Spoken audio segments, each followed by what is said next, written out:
So this is a race to get excited about, and I'm sure that some of you are up in the middle of the night watching in Australia. Watson Widdicombe, the Australians, on the left of your picture against the world silver medalists, the Sinkovic brothers, the famous Sinkovic brothers from Croatia, on the right of your picture. Talked to a few coaches there in the towpath, and you know, you probably picked the world silver medalist to win this race against maybe what's effectively a scratch Australian pair. Umpire warning early, but a lot of the coaches think the Australians have got a genuine chance in this, Cass. Yeah, they've done very well going through this regatta, and they technically row really nicely, very accurate with their blade work, and they're not going to roll over on this. They're going to attack this from the beginning, and here you can see, you know, half a canvas, 3 feet advantage early on in the race. I mean, the Sinkovic, it's incredible what they've done, hasn't it? Having been Olympic champions in the double last year, deciding to come into the pair, and it showed it wasn't an easy transition last year, but here they are at Henley Royal Regatta. Great start by the Aussies, you know, and I think probably they can steer all the way down that Berkshire station. There's been a lot of medals from that Berkshire station because you get a good run along the booms all the way down. The steering's perhaps not so easy, and the Croatians on this side, well, they're so experienced, but it's a bit more of a challenge. We are hearing confirmation of a new record in the Princess Royal Challenge Cup, but Janine Gamelin broke the previous record of 8:06 by 4 seconds. She said a time of 8:02. Amazing. And the Australians here really not showing too much respect to the Sinkovic brothers, really attacking the guys, keeping the rating nice and high, and driving it out to what is probably the best part of a length. They now need to make sure that they can sustain that. The thing about the Australians is they all row the same way. You've got Ian Wright, the head coach, and you know, he gets this rowing where they take time at the finish, they kind of pause, which would be a heresy in Britain at the national squad at Caversham. But it means they approach the catch with a nice easy flow into the catch, keep the weight off the stretcher, and he can put anybody into any combination. That's what he thinks. And he's put these two men together, Angus Widdicombe from the Cox pair, the Victorian, the Mercantile man, and he's put in with the bowman Campbell Watts, who was in the 8 last year, rowing in the single in Linz, and he's just bunged the two of them together, said go to Henley, and look, they're rowing beautifully, really fluidly. Yeah, it's been controversial what he's done with the boats, because they do stop at the back end, and actually if you look very carefully, the handles don't actually stop completely, but it's at a very exaggerated rhythm. And you're right, because they have to then be fast on the slide coming forward, then there is no resistance on the stretcher. Yeah, and interesting, Oxford Brooks has talked to Richard Spratley, and he showed me the training pictures. I said, oh, you're taking your time around the back. He said, I'm glad you noticed that, you know, because I think Brooks are doing that too, just to help their preparation. The Sinkovic is coming back into it at the moment. They're tough guys, and they do row a slightly more compact rhythm and very dynamic with the way they move their boat. Nice little steer. I mean, Ian Wright was saying that the Aussies are having a little bit of trouble with their steering the whole week. They've really been edging out, and they tend to overcorrect, but the umpire is now warning the Australians on the right of your picture, move away. There in the middle of the river, and I'm not sure who that is. Is that Fiona Dennis that's umpiring? It is, yes. She's got Fiona a flag Dennis, out there, and you know, and the pair, that's so hard when you have to react that quickly to move across, and the Sinkovic have just taken complete advantage of that steering.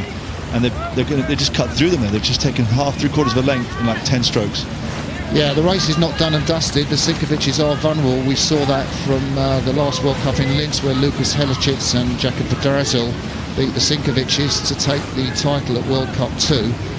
And the Sinkovics, most people think that they're not as fluid and not as sexy rowers in the pair as they were in the double, where they set that sub 6 minutes time. Perhaps, you know, a little bit more tight in their shoulders, and just, you know, the boat doesn't quite run on as much, but here they seem to be really enjoying themselves. They certainly do. They've done a good job there, really attacked, taking their opportunity there.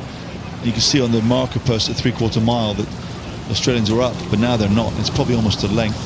Yeah, I think the transition is interesting because the Sinkovics, they're quite compact guys, and I think in sculling you can get away with that a bit. In the sweep, you generally tends to be the more rangy, longer-limbed athletes that row in the pairs. Interesting the time, and we've had records broken all today, but 3:25 is 2 seconds outside the record, which is held to the halfway point 40 by Cavancini and Montanati from Italy. But the Sinkovic is now, I didn't expect this, Adrian. I really thought the Australians would be there through the middle of this race and we'd have a good sprint to the finish, but this is a dominant performance. It's amazing. I wonder whether they really, if the Sinkovics have just negative splitted this, and whether they can gain that time and come back to the finish, because they've really, I mean, this Australian pair is a fast pair, and they've just, in the last 2 minutes, they've taken 4 lengths out.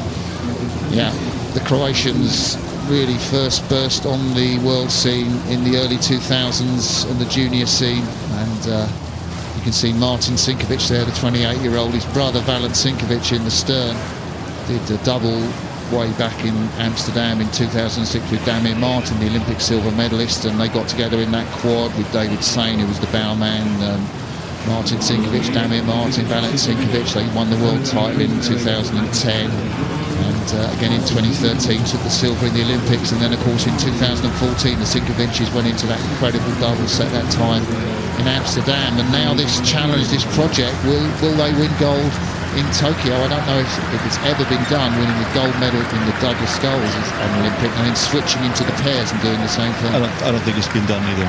And if you wouldn't put it past these guys. What is great about these guys, as part of the modern era, they're all over YouTube and stuff, and they put up what their ergo scores are, and it's a bit like, this is what we can do, come and chase us. I love that, a bit like Eric Murray, the Kiwi, and they're great for Ryan too. They've got a fantastic sponsor in Red Bull, and it really fits their image with Croatian sport and European sport and world rowing too. I guess they got some motivation from Croatia beating Russia yesterday in the penalty shootout. Yeah, that could well be what's powering them, because they watched some of the matches in the hotel in Linz where we were staying with them. Lovely boys, really pleased for them. That was a great win for them. Back on track after that silver medal in Linz, a win in the Silver Goblets and Nickalls Challenge Cup for Croatia, an emphatic win ahead of Martin and Valent.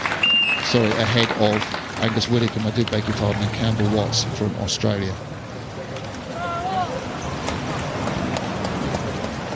So thumbs up from Valent in the stroke seat as the press box congratulates them. You see his arm goes up in the air here. They're so excited to win this race, just like Janine Gamelin. It actually means a lot to these international athletes. Handshake, very friendly.